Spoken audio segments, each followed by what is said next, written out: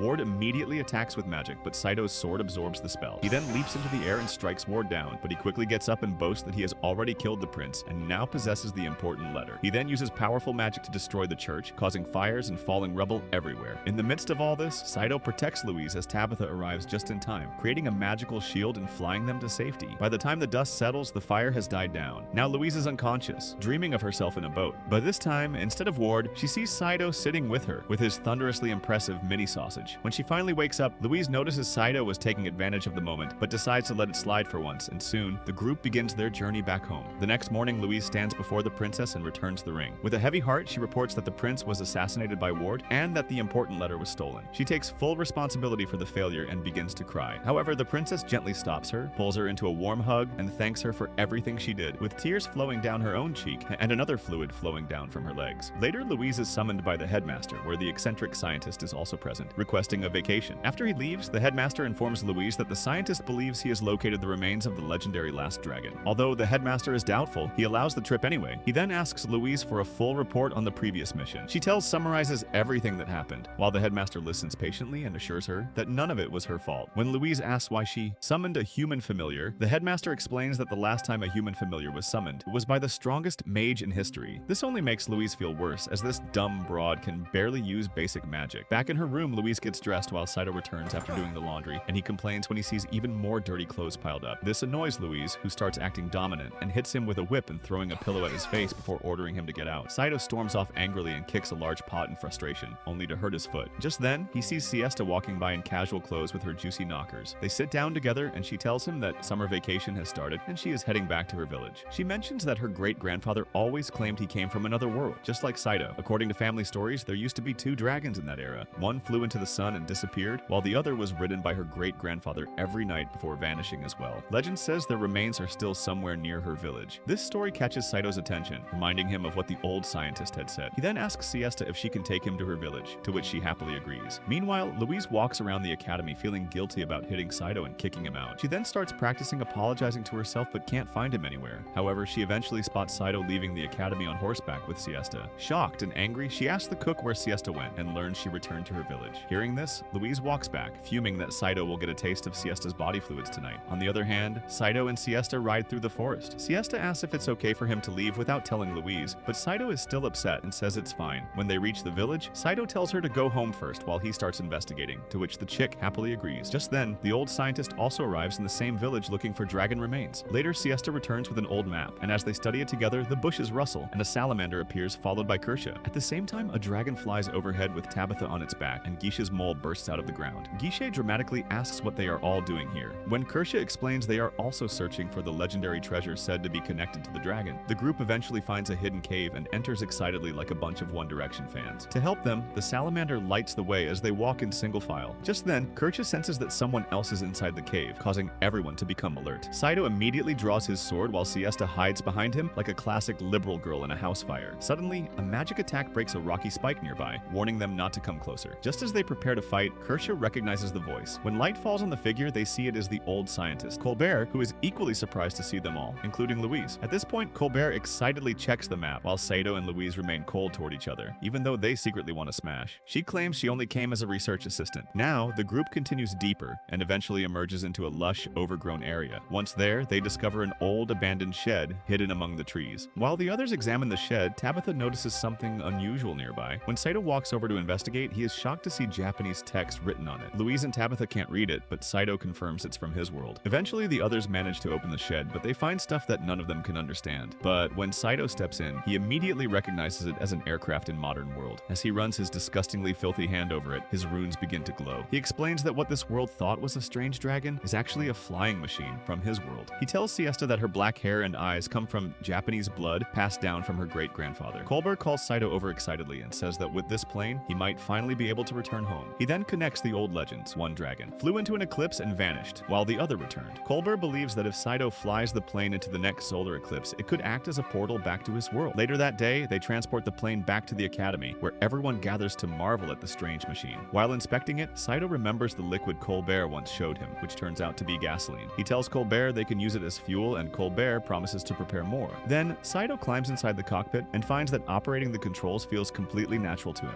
His sword explains that the plane was likely a war machine, and Saito's power allows him to master any any weapon instantly. From a distance, Louise watches him with moist legs before turning and walking away, wondering if Saito will actually leave. Suddenly, Guiche rides in on a horse looking terrified and tells Louise there is a major problem. At first she brushes him off, but he reveals that Ward has taken control of the neighboring country of Albion and has declared war on Tristan. Meanwhile, Saito sits inside the plane, unaware of the news, wondering when the next eclipse will happen so he can finally go home. Far away in Albion, Cromwell sits happily on the throne like a retired corn star. He thanks Fouquet for stealing the ring from the water spirit. As he studies the map and plans his invasion of Tristan, Ward tells him that everything is ready and that Tristan is currently vulnerable. When Cromwell asks when they should strike, Ward replies that they should attack on the day of the solar eclipse when darkness will work in their favor. The next morning, Saito approaches Louise and tries to make peace with her, and also reveals that he will be leaving in 3 days. Louise acts cold and says she doesn't care, which clearly hurts him. Hearing this, Saito walks away angrily while Louise watches him with sadness in her eyes. Meanwhile, a war council is held at the royal palace. The commanders warn that Albion's army is too large and suggest surrendering to save lives. However, Henrietta firmly refuses, declaring that they will never surrender. She says it is a matter of honor and pride, and that she will personally lead the Tristan army into battle. Her mother, the queen, also seems to support her daughter's stupid little decision. Back at the academy, Saito stands on the balcony looking at the moons, thinking about how he will finally return home in just 3 days. Later, while all the mages are gathered in the hall, the headmaster announces that war is coming and the princess herself will lead the forces. On top of that, the academy will remain closed until further notice. Hearing this sudden news, the students panic about returning home. Meanwhile, Guiche proudly claims he will join the army, but after being teased by Kirsche, he admits his father is forcing him to go. That night, Louise enters the room where Saito is sleeping. She turns on the light, looks at him for a long moment, and whispers a quiet goodbye, knowing she will be fighting on the front lines. The next morning, Saito wakes up to find a note from Louise saying she has fired him and he is free to go wherever he wants. Confused by this weird breakup from a situationship, he shows the note to Kirsche and Tabitha. They then tell him about the war and that Louise has gone to fight alongside Princess Henrietta. In Siesta's village, she works in the fields while thinking about Saito leaving soon. Suddenly, Albion's flying warships appear in the sky, carrying soldiers controlled by Cromwell's ring. Cromwell declares that since Tristan refused to surrender, war has begun. On the other hand, at the castle, Henrietta prepares to march, where the queen bids her daughter a tearful goodbye. By morning, Henrietta's forces reach the village where the first battle will take place. Louise rides beside her, but her mind is clearly occupied with thoughts of Saito and his impressive rooster. At the academy, Saito inspects the plane, where Kirsche approaches him and urges him to meet Louise one last time, but the Chad refuses. Just then, Olbert arrives with barrels of gasoline he managed to produce. He informs Saito that the war has already started and Siesta's village is the first target. Saito decides he cannot let the village be destroyed, but despite Kirsche warning him that using the plane might ruin his only chance to go home, Saito is determined to fight. He then asks Colbert to start the engine, so Tabitha uses her wind magic at the last second to help the plane take off just before it would have crashed into the wall. Now, Saito flies toward the battlefield, while Tabitha and Kirsche also head out to join the fight. On the ground, the battle begins. Albion's Dragon Knights easily overpower Tristan's Griffin Knights, and the cavalry tries to reach the floating warship but suffers heavy losses from cannon fire. Siesta helps the villagers escape into the forest, and as Henrietta watches the battle, she realizes her forces are losing badly. Suddenly, the solar eclipse begins, and when everyone looks up, they see a loud engine noise filling the sky. Saito appears to be flying the plane, shocking the entire battlefield, but instead of flying into the eclipse, he turns around and dives straight into the fight, using the plane's weapons to shoot down Albion's forces one by one. The Dragon Knights are confused by the strange machine chasing them, and when Fouquet and Ward sense the chaos in the battlefield, they join the battle as well. However, Saito destroys most of the Dragon Knights like he's been destroying his unborn predecessors in the toilet. When Ward attacks him on a fast dragon, Saito absorbs the incoming magic with his sword. Unfortunately, his ammo eventually runs out, and one of the plane's wings catches fire. On the ground, Fouquet summons a powerful golem to attack the army, while Guiche, Tabitha, and Kirsche confront her. Guiche uses alchemy to turn the golem into oil, and Kirsche sets it on fire, destroying it completely, causing Fouquet to flee the scene. As Ward prepares to finish Saito, Louise jumps from Tabitha's dragon onto the plane. Immediately, Saito catches her and pulls her into the cockpit, scolding her for doing something so reckless. But just then, Louise starts crying and apologizes for how she treated him in the past. While they cry like idiots, Ward attacks again, damaging the plane further. Suddenly, Louise's latent power awakens. Her body moves on its own as she raises her wand. This causes a massive burst of white light to erupt, destroying the warship and forcing Ward to retreat. Now, the warplane starts falling and Saito tries to crash land it safely. They hit the ground roughly but survive as the eclipse also comes to an end. In the end, Louise falls unconscious in Saito's arms, and luckily she can't smell his smelly armpits. Later, Cromwell tries to use his ring to control Tabitha and Kirsche, but Guiche knocks him out from behind. Louise eventually wakes up and scolds Saito for missing the eclipse and destroying the plane, but Saito simply smiles and tells her he has decided to stay in this world with her. Hearing this, Louise's face lights up with happiness, and after a long time, they finally reconcile. In the end, the war ends with Tristan's victory, and all the heroes receive medals for their victory. On the other hand, Louise returns to show Saito her shiny medal, but he is missing from the academy. She hurriedly starts searching for him due to her abandonment issues, and eventually finds him talking with Siesta again. She then approaches him angrily which causes Saito to panic as Louise pulls out her whip, ready to discipline him once more. Comment down below, huge jugs, if you watch till the end. Subscribe so you don't miss the next video.